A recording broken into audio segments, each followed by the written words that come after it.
Do you believe that you can forge a sword that cuts through anything from an old iron chain? It sounds crazy, but I can actually make a deadly sword from these discarded chains. If you don't believe me, then check out this video to see for yourself.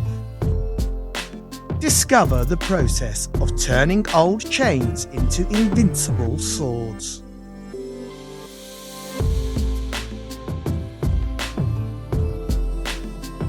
Today I'm going to play the role of a Japanese swordsmith, also known as a katana kaji, to recreate the process of forging a katana from scrap materials. I've chosen these old chains to make the blade. These chains have been oxidized and corroded. Why did I choose rusty chains to make a katana? Because rusty chains are hard and durable. Therefore, a katana made from rusty chains will have a long lifespan. This chain needs to be cut apart to get the steel for the sword. Mark the cutting points with a pen. Then use the metal cutter to separate the links. Now I'll turn off the fire and heat up the furnace. Then I'll put the links inside to heat them up. If you're not a professional craftsman, use an open fireplace. You need to heat the material to a temperature of about 870 degrees Celsius to make it easier to bend for forging and to remove impurities. During the heating process, substances such as sulfur and silicon will oxidize and separate from the iron, forming slag. Removing slag significantly strengthens the steel. When the links turn orange-yellow, remove them from the furnace to straighten them out.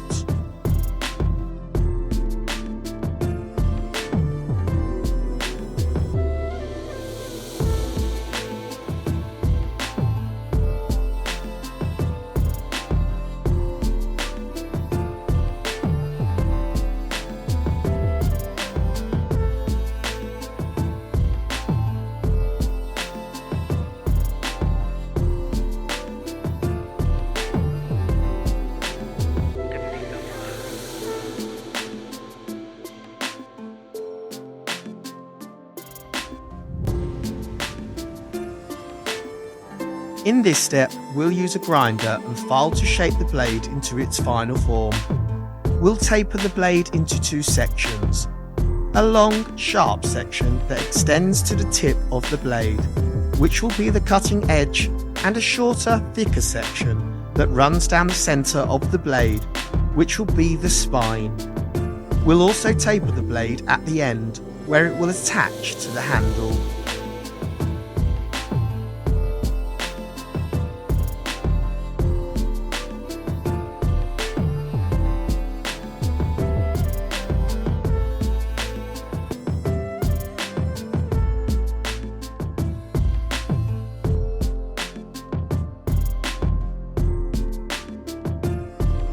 Next, we're going to treat the blade with a special clay mixture.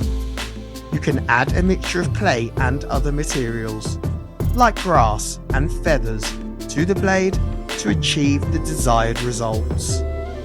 Apply the mixture to the back of the blade, leaving most of the edge untreated. This will help the spine flex and edges stay sharp. Reheat the blade in the forge.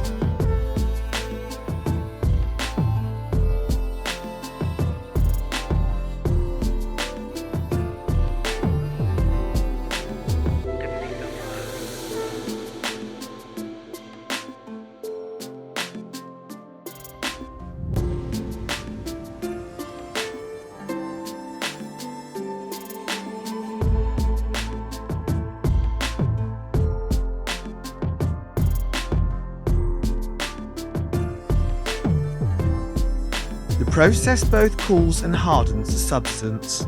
You can use water or oil to cool. Dip the blade in water or oil along the edge and tip first. This method has a dual purpose: to make the cutting surface harder and keep the back of the blade softer to absorb the opponent's blows. Cooling technique is important because the faster you cool, the harder the blade becomes. After moulding the steel into a sword, the next step is to grind and polish the sword. This process is important to create a sharp and durable sword. We use waterstone to sharpen the blade. Start with rough stone to remove any chips and roughness from the blade. Then we move on to the finer stones to sharpen the blade. It is necessary to sharpen the blade in regular circular movements.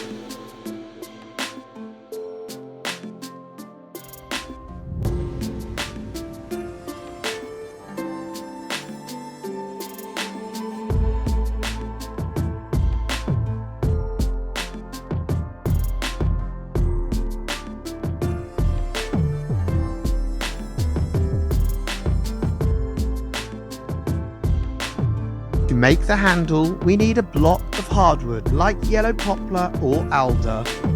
Hardwood will ensure the handle has good durability and impact resistance.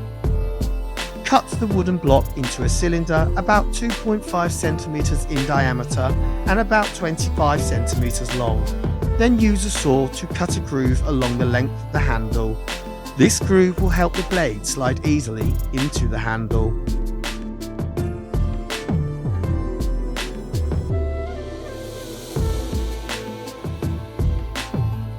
Now that we have the blade and handle, it's time to put them together.